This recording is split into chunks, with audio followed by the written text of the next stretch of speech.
성경 말씀을 보겠습니다. 잠언 22장 15절을 먼저 보겠습니다.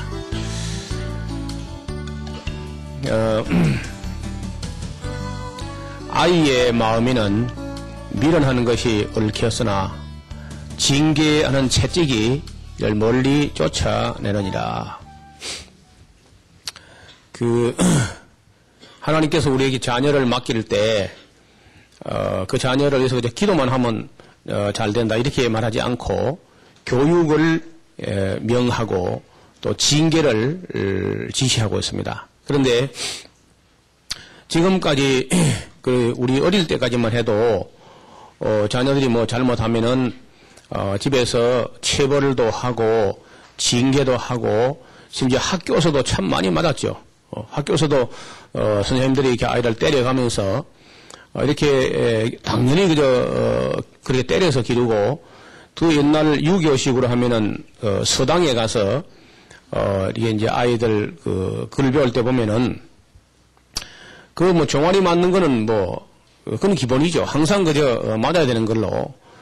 그래서 어릴 때는 아주 아이를 매로서 기른다 할 정도로 그렇게 초달하면서 이렇게 길렀습니다. 여러분, 종아리란 말이죠, 종아리. 예? 종아리라는 말을 한문으로 쓰면요, 종자가 마침 종자고, 아자가 나아자고, 이자가 이로울 이자야. 맞으면은 마침내 나한테 이롭다는 것 말이죠. 종아리. 그러니까, 부지런히 때려야 아이가, 바른 길을 간다는 거죠. 그런데 오늘 우리, 이런 신세대 엄마들이 아이를 기르는 보면, 도무지 체벌도 없고, 징계도 없고, 초달도 없이, 그냥 아이들만 기릅니다. 아이들이 많지도 않고, 하나나 둘 좀 기르다 보니까 너무 귀한 나머지, 그저 내버려 놔두는, 아마 장자크 루소 같은 사람의 영향을 받아서 그런지 잘 모르겠는데, 너무 아이들을 그저 징계하지 않고 기르는 그런 모습을 볼 수 있어요. 그리고 이제 아이들이 조금 잘못하는 걸 보고도, 가만 내버려 두면 아이는 그렇게 해도 괜찮은 걸로 굳어져 버리는 거예요. 그 상태로 굳어진 후에는 나이가 들면 고칠 수가 없습니다. 그래서 옛날 어른들은 3살 버릇이 8까지 간다고 하면서 어릴 때 아주 부지런히 이렇게 잘못하는 걸 제지하면서 이렇게 길렀는데 요즘 젊은 엄마들이 전혀 아이를 기르는 법을 바르게 배우지 못한 것 같아요. 그래서 이제 아이들이 아주 산만하고 예의 없고 막대 먹고 고집 세고 그래서 이제 인성 교육이 가정서부터 아예 이루어지지 않는 이런 것은 참 두려운 일이고 참 슬픈 현실이야. 이제 그런 면이 있고 또 한편은 이 아이들이 지금 교육만 가지고 되지 않는 그야말로 어떤 장애에 가까운 질병이라기보다는 또 질병일 수도 있고 이제 장애일 수도 있는데 이런 부분도 현저하게 지금 늘어나고 있습니다. 이제 이게 무슨 얘기냐면은 혹시 여러분 근자의 무슨 방송을 통해서라든지 이렇게 들어보셨는지 모르겠는데 아이들이 좀 이상해져 간다는 거야. 옛날 같지 않게 우리 아이들이 이상하다. 그래서 도대체가 아이들이 말을 듣지 않습니다. 그래서 그냥 보통 조금 이제 이 정도의 차이가 있어서 딱히 규정하기 어려운데 아까 말씀드린 대로 전혀 버릇 없이 막 이렇게 막대 먹게 길러서 그런 수도 있고 지금 여기 말하는 이 ADHD라는 이런 증후군이 있어요. ADHD 이 말이 무슨 말이냐면은 Attention Deficit Hyperactivity Disorder의 첫머리만 딴 겁니다. 아주 말이 어렵죠. 이걸 주의력 결핍, 행동 항진증 혹은 과잉 행동 장애 말이 어렵죠.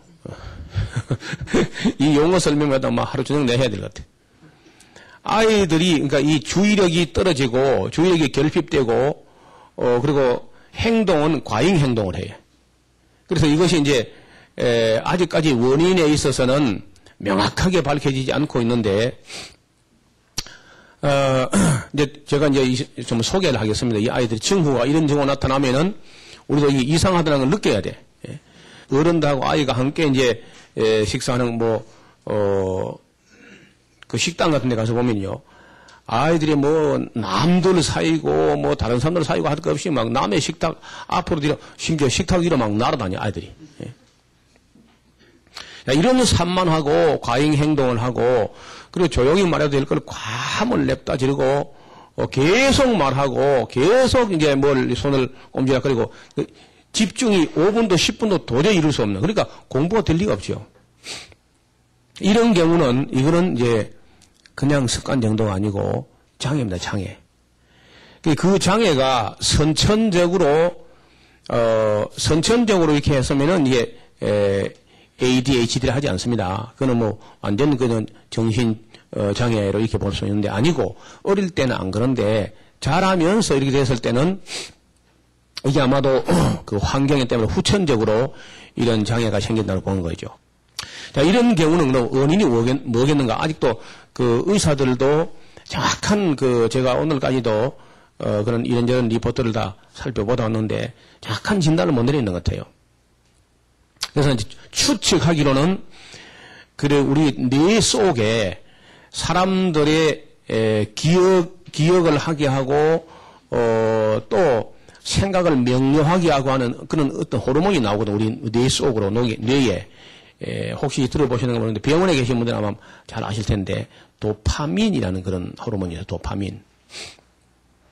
혹시 이제 우리 가족들 중에 무슨 필름이 끊겼다든지 뭐 혼수 상태에 왔다 갔다 하던 이런 경우에 탈수가 심해가지고 일시간 막 이게 출혈을 많이 하거나 탈수를 많이 해가지고 이제 기억이 왔다 갔다 하는 그런 경우에는 병원에 가면 바로 링거하고 함께 그 도파민이라는 그 주사액을 이만한 봉다리 해가지고 이제 투여하는 걸 볼 수 있을 겁니다.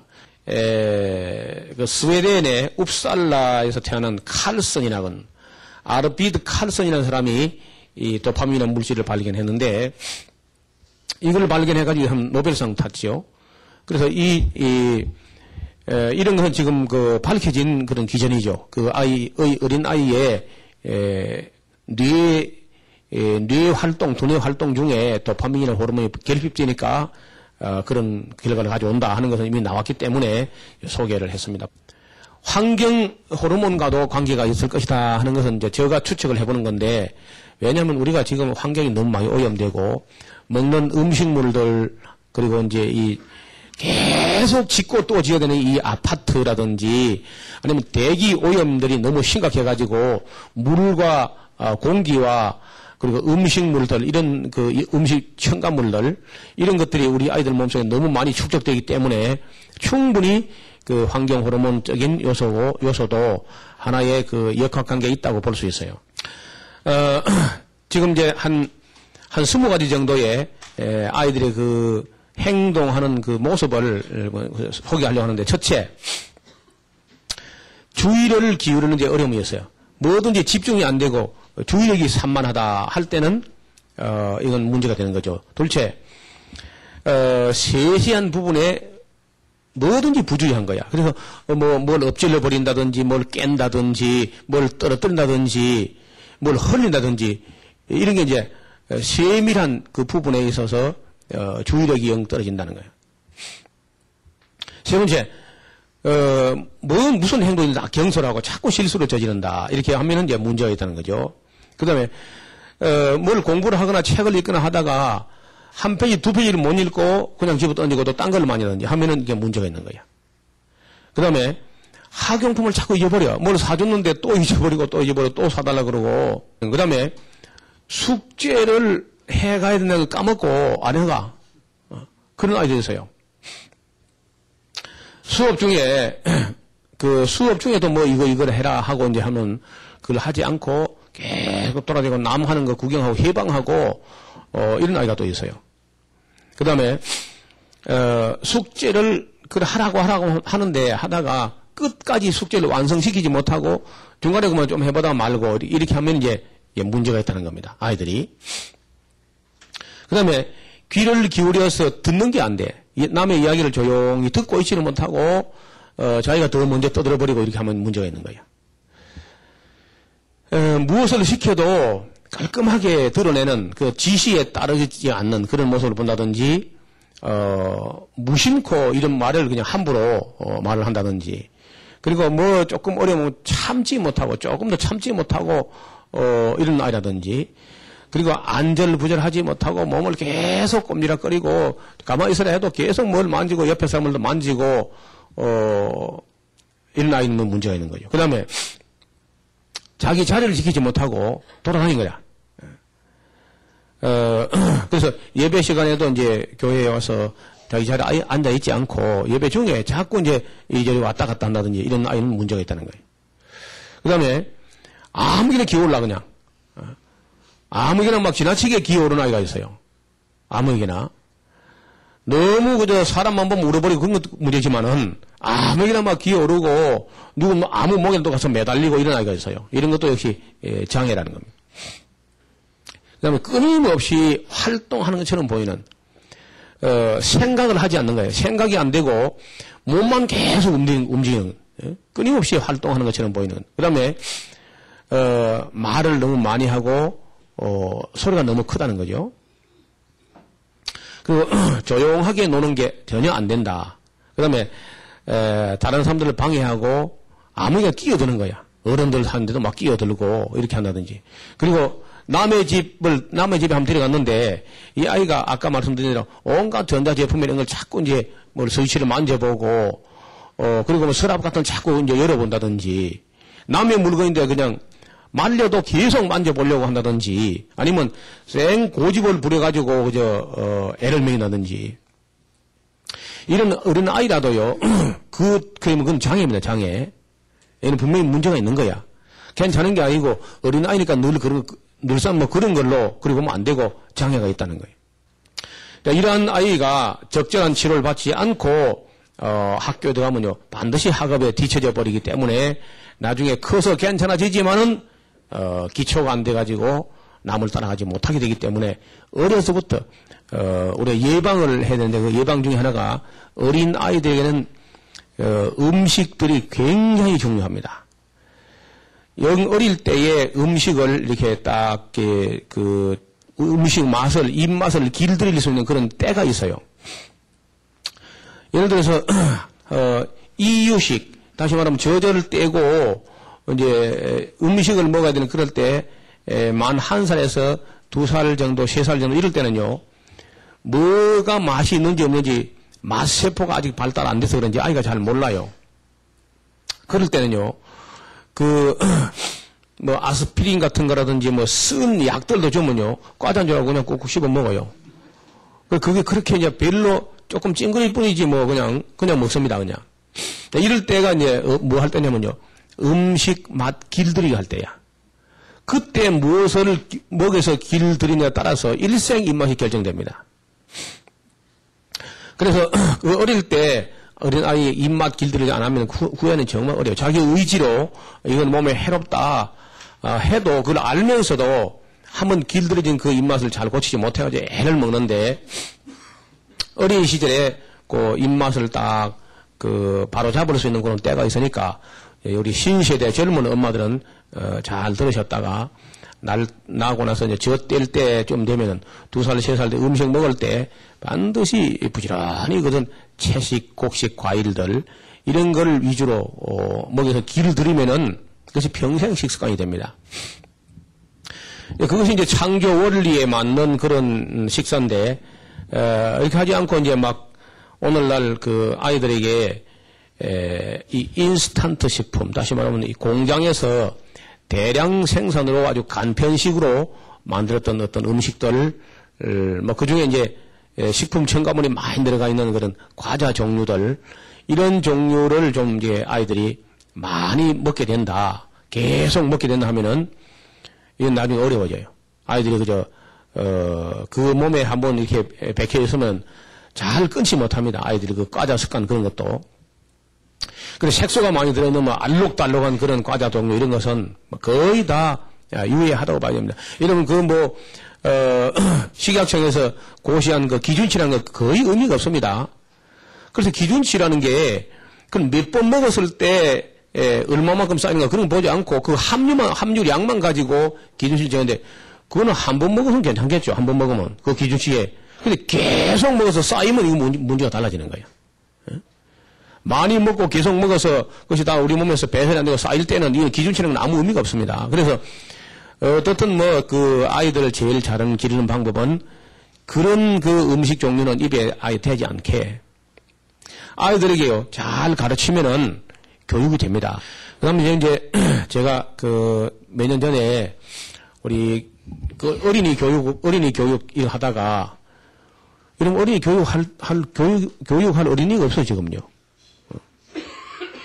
시골에서 지금은 제가 이제 마산에 왔으니까 이제 어린이가 좀 있지만은 시골에는 어린이 교육할 게 없으니까 어린이가 없으니까.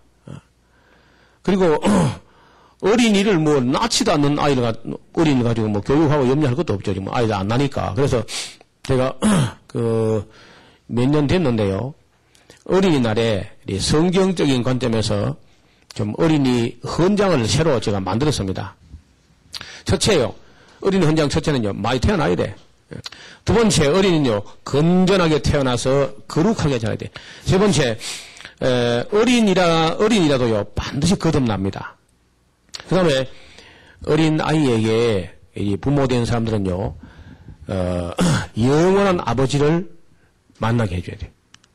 어린 아이들에게 부단히 성경을 가르치고 역사 이야기를 해주고 과학을 배우게 해야 돼요.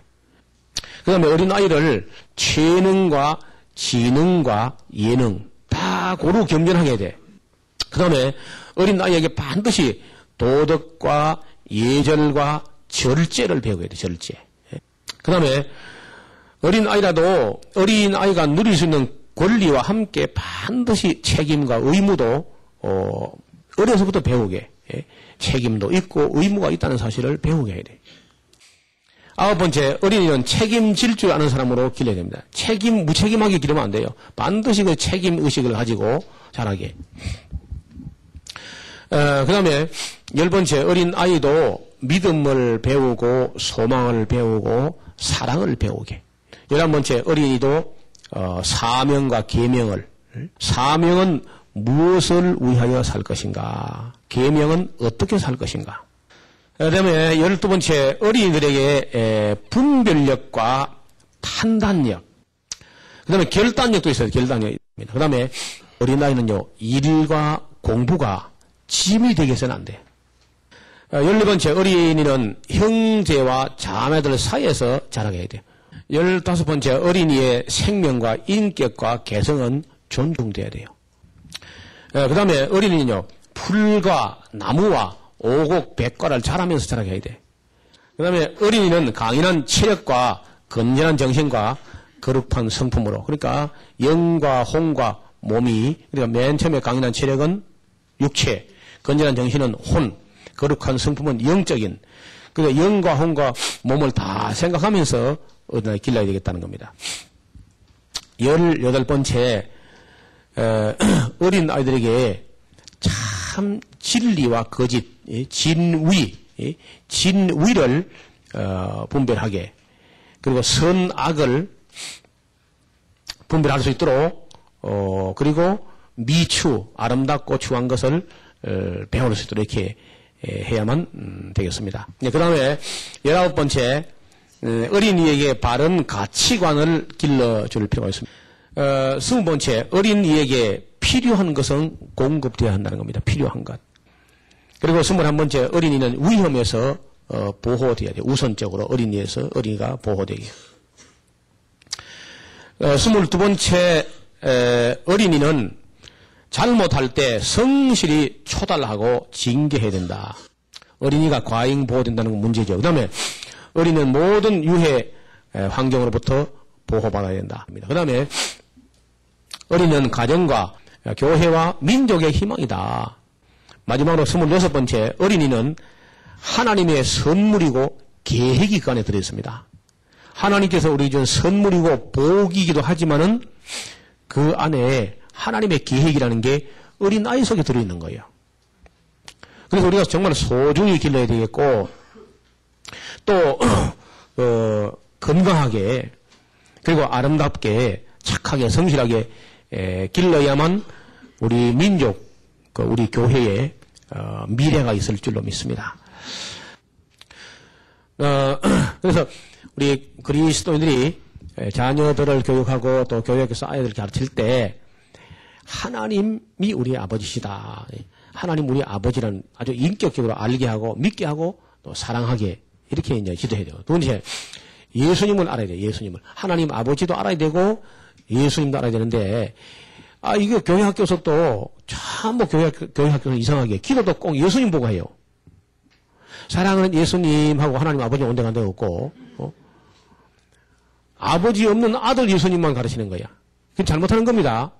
어린 아이들도 반드시 기도는 하나님 아버지께 예수님 이름으로 하도록. 물론 우리가 예수님께 기도할 수 있지만은 기도의 기본 질서는 하늘에 계신 우리 아버지께 예수님 이름으로 기도하는 것.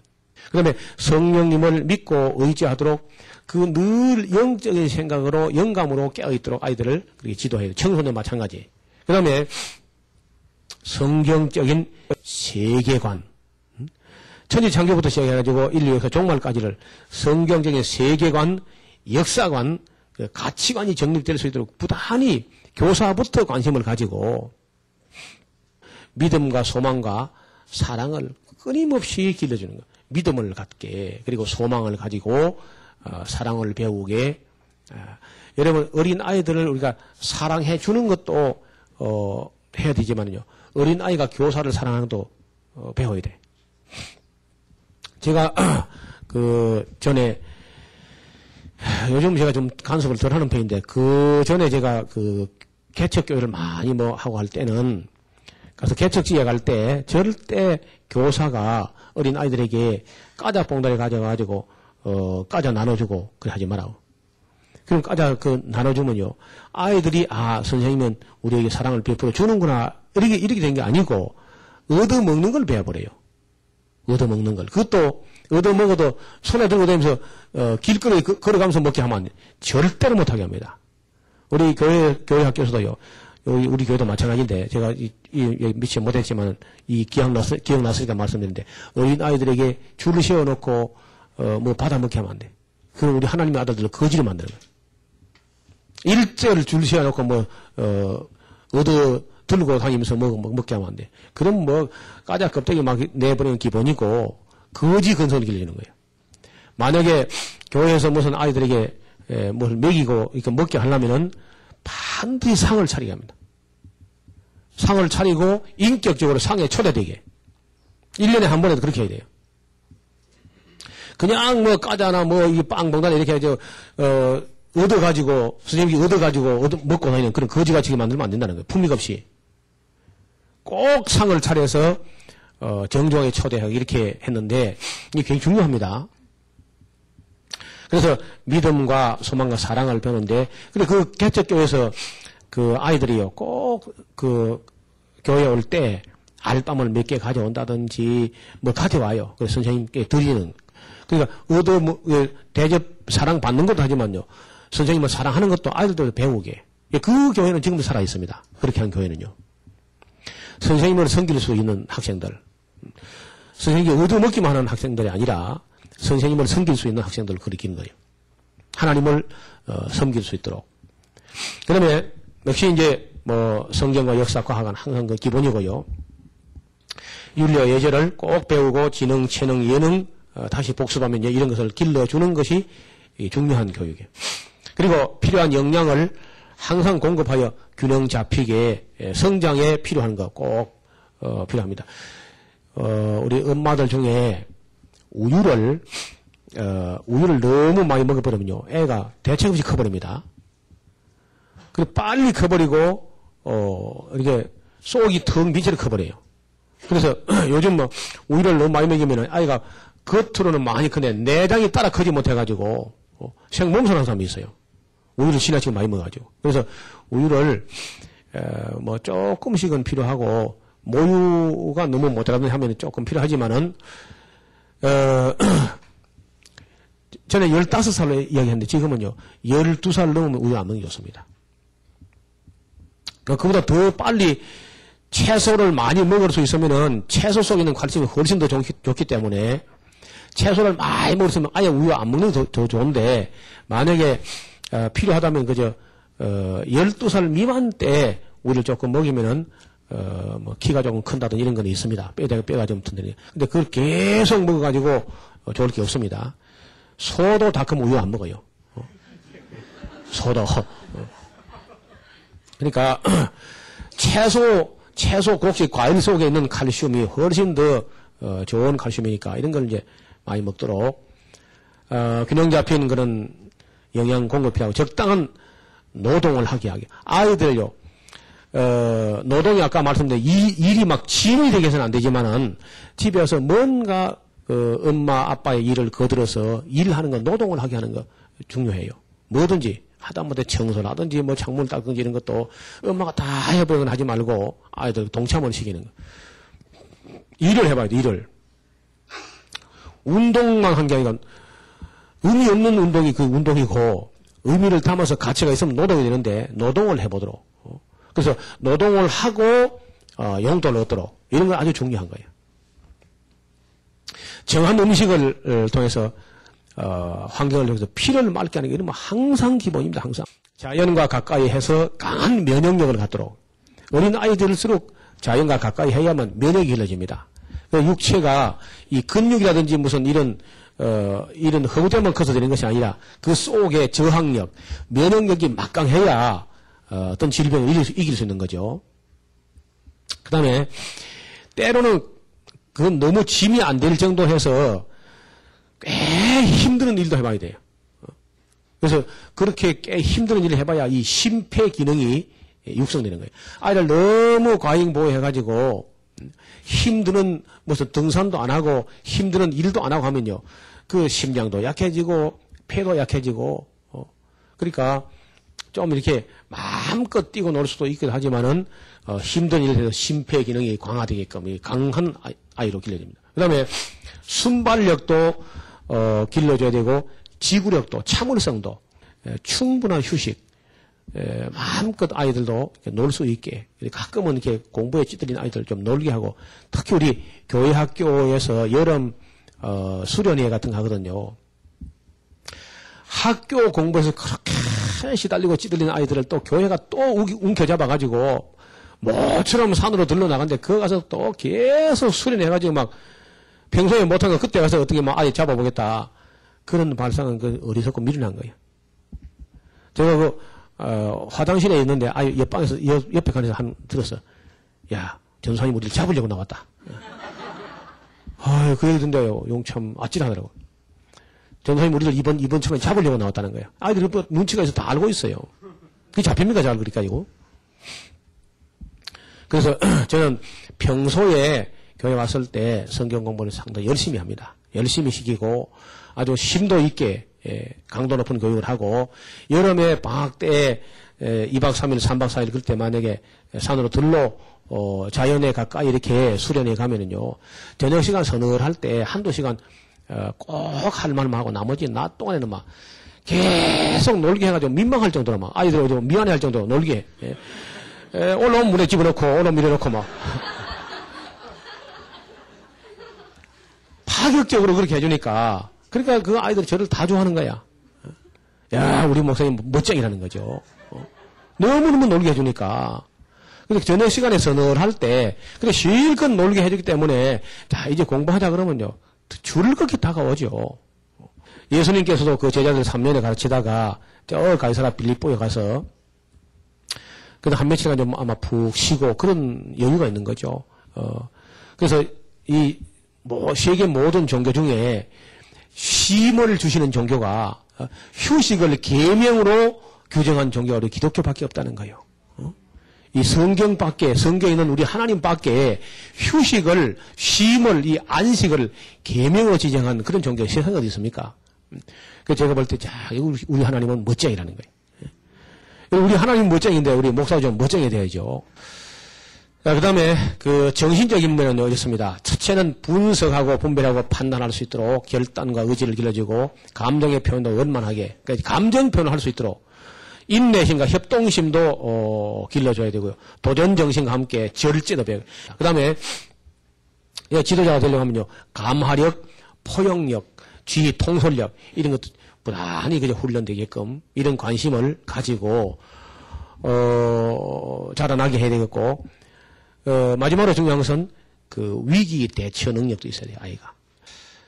그 다음에 영적인, 그러니까 지금 육체적인, 그럼 정신적인, 영적인 건데, 진리에 대한 감각, 이것은 진리다. 여러분, 이 진리가, 설교되거나 선포될 때, 그 마음 깊은 곳에서, 아멘이 정말, 억지로 그건 아멘 하라고 해서 하는 것이 아니라, 속에서 정말 아멘이 나오는 감각. 진리를 진리로 인식하는 감각. 이게 영감이에요, 영감. 영적인 감각이 있어야 돼. 진리된 감각이 없는 사람은 이건 정말 교육도 안 되고 설교가 안 돼. 물론 거듭나야 이게 되겠습니다만 어떻든 진리에 대한 감각이 있는지 확인하면서 교육을 하도록. 도대체 사심과 욕심을 양심이 이길 수 있도록 그 양심이 사심과 욕심을 이길 수 있는 인격이 되어 가느냐, 영성이. 그 다음에 하나님 말씀을 들을 줄 알게 설교를 통해서 들리고 성경을 통해서 들리고 자연 만물 속에서 들리고 하는 그런 하나님 음성을 들을 수 있도록. 그 다음에 기도하는 법과 자세를 우리 지금 우리 기도하는 게 어른부터 잘못됐어. 집회 문화부터 잘못됐어.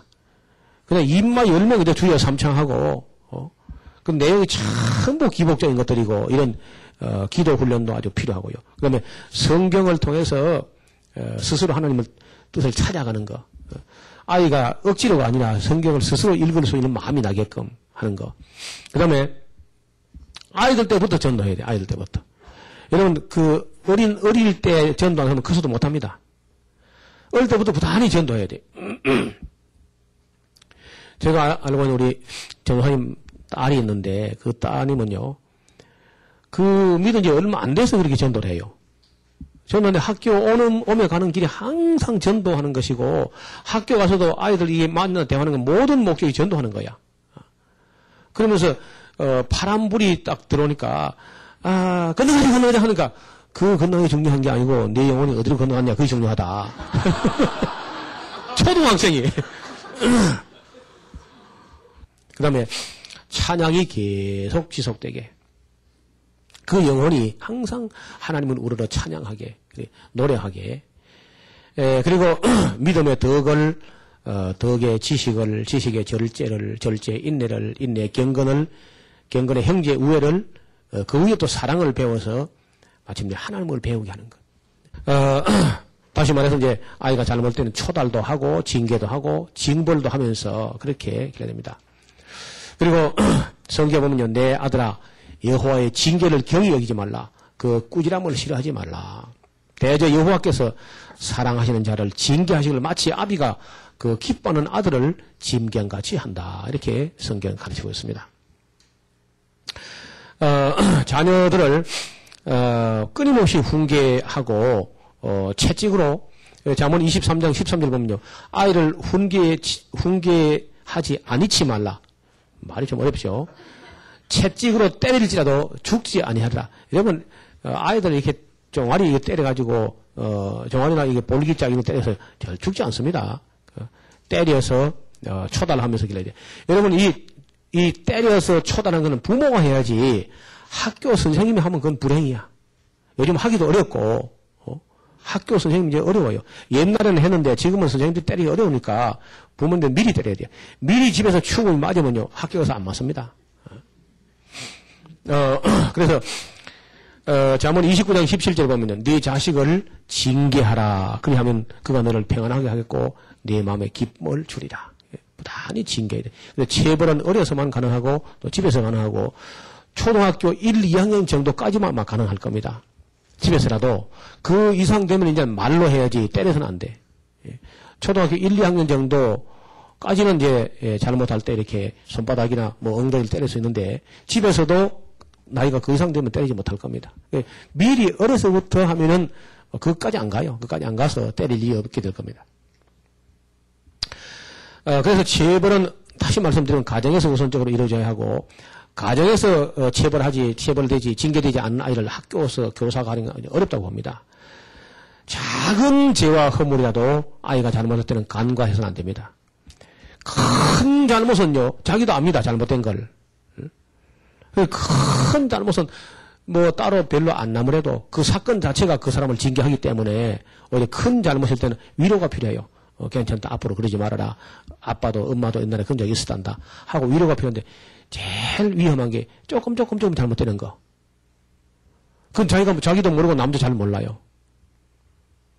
예.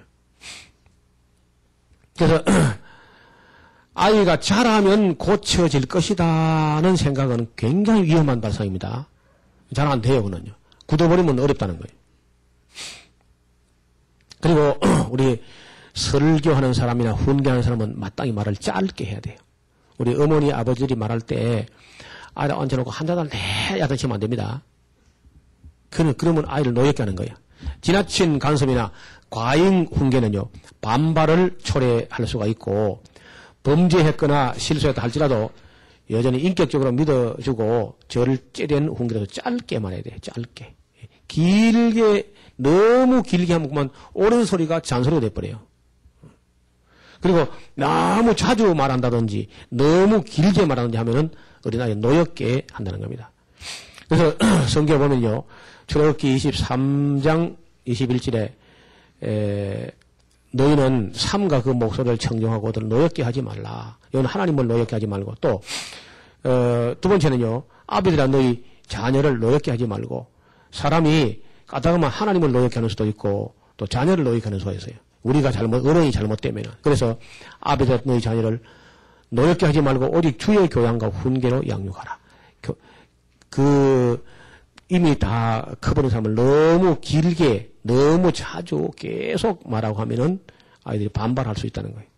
일찍 교육이 돼야 되겠죠. 유대인의 가정교육을 우리가 조금만 살펴보겠는데요. 유대인들은 아이들에 대한 그 신뢰가 대단합니다. 우리하고 다른 점이 그런 점이에요. 나는 유대인을 별로 안 좋아하지만은 그래도 그들이 배울 게 있어요. 내가 좋아하지 않는다 할지라도 우리가 배울 게 있다는 거야. 그들의 그 가정교육만큼은요, 정말 우리가 배워야 돼.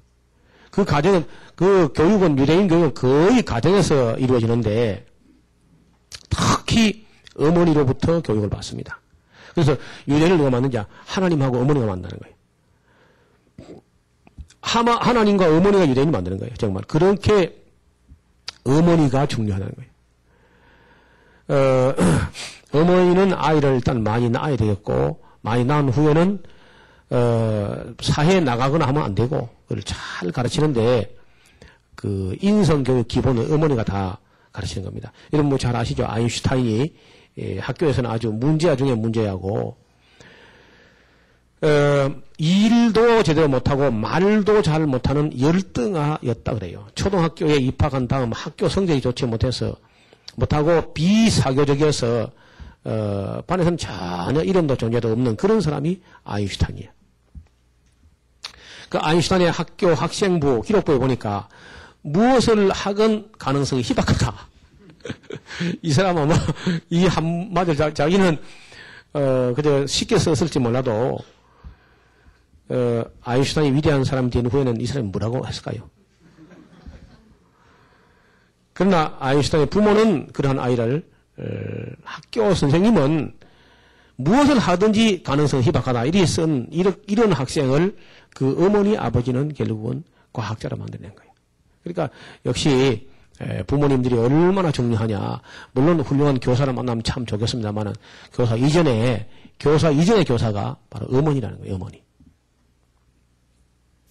유대인들은요, 지식보다는 지식을 얻을 수 있는 지혜, 사물을 통찰하는 어떤 지혜, 이런 걸 지식보다 지혜를 항상, 그러니까 고기보다 낚시법을 가르치는 그런 얘기죠. 일이나 공부를 강조하기보다 즐겁게 하는 것을 가르치는 거야. 유대는 학교 처음 등교할 때, 책에다 꿀을 발라가지고 배우면 이렇게 달콤한 것이다. 배우는 건 이렇게 달다. 이렇게. 제가 그 히브리 소년들 성년식 할 때 가봤거든요. 그 통곡의 백 왼쪽 구석에 들어가면은 동굴이 이렇게 있고 동굴 안에서 목요일 오후에 성년식을 합니다. 14살이 되면은 성인식을 해요. 성년. 그러니까 14살 되면 성인입니다. 이 사람 세계에서 제일 성인이 빨리 돼요. 그러니까 어린아이 그만큼 믿어준다는 거죠. 우리는 그저 뭐 30살 돼도 믿어주지 않으니까 어린애 취급하니까 어린애 노릇하고 막 그 모양이죠. 근데 거기 일찍 믿어주고 일찍이 어른이 돼요. 그래서 성년할 때 이제 마치고 예식을 다 마치고 나올 때 그 휘장 뒤에서요 뭐가 이렇게 막 날아와 이렇게 막 던져가지고 보다 보니까 사탕이야. 그 토라를 이제 그 성년식을 하고 나면 그때부터 네 스스로 하나님 말씀 토라를 읽을 수 있는 이 권한이 주어지는데 그 첫 인상이 토라의 맛은 꿀과 송이꿀처럼 사탕처럼 달고 또 단 것이다. 또 그것을 이렇게 심어주는 거예요. 그래서 사탕을 이렇게 던져주라. 그런 거 지금도 우리 가면 확인할 수 있습니다. 그리고 보는 것보다 생각하게 하는 쪽으로. 그 다음에 유대인들은 항상 남이 하는 정도로서는 만족하지 않게끔 끝없이 더 잘하게 더 잘할 수 있다고 자신감을 심어줘요. 여러분 지미 카터라는 분이 대통령이 되기까지 그 과정에 딱 말 한마디가 그로 하여금 대통령이 되겠다. 그런 소감을 이야기하는 걸 제가 들었는데 무슨 얘기를 하냐. 그가 해군에 복무할 때 어떤 그 리포트를 내놨는데 자기 딴에서는 뭐 썩 잘했었어요. 자기 스스로 마음에 만족해가지고 갖다 냈다는 거야. 근데 자기 상관이 그걸 받아보더니 칭찬을 할 줄 알았는데 아주 유명한 말을 한 거야. 그 디미 카트를 보고 자기 딴에 잘했다고 했는데 한마디가 뭐냐면요. Why don't you best? 왜 최선을 다하지 않았어? 당신은 이보다 더 잘할 수 있었지 않느냐? Why don't you best? 왜 최선을 다하지 않느냐? 자기는 실제로 가만 생각하니까 더 잘할 수 있었다는 거죠. 그래서 뭐 이 정도는 충분하다고 내는데 그 한마디가 그를 굉장히 질책을 하게 됐고 스스로 평생에 범사에 최선을 다하고 더 잘할 수 있으면 더 잘하고 이렇게 했더니 오늘 결국은 백악관의 주인이 됐다는 거예요. 아이들에게 더 잘할 수 있으면 더 잘할 수 있도록 무슨 일에 최선을 다하고 남이 하는 정도로 하고 말만 안 되고 그보다 더 하게 더 잘할 수 있다는 용기도 믿음도 심어주는 게 그게 중요하다는 거예요. 그 다음에 고집을 꺾어야 돼. 유대인도 이건 공감합니다. 절대 고집이 남아있으면 남의 가르침을 배우려 하지 않고 남의 장점을 배우려 않기 때문에 이것 때문에 안 돼, 사람이. 이 고집불통은 훌륭한 사람은 안 됩니다. 그래서 아이들 때 고집불통은 반드시 꺾어야 돼. 때리는 게 뭐 어떻게 반드시 꺾어야 돼요. 유대인들은요, 진짜 아이들이 착하고 말 잘 듣습니다.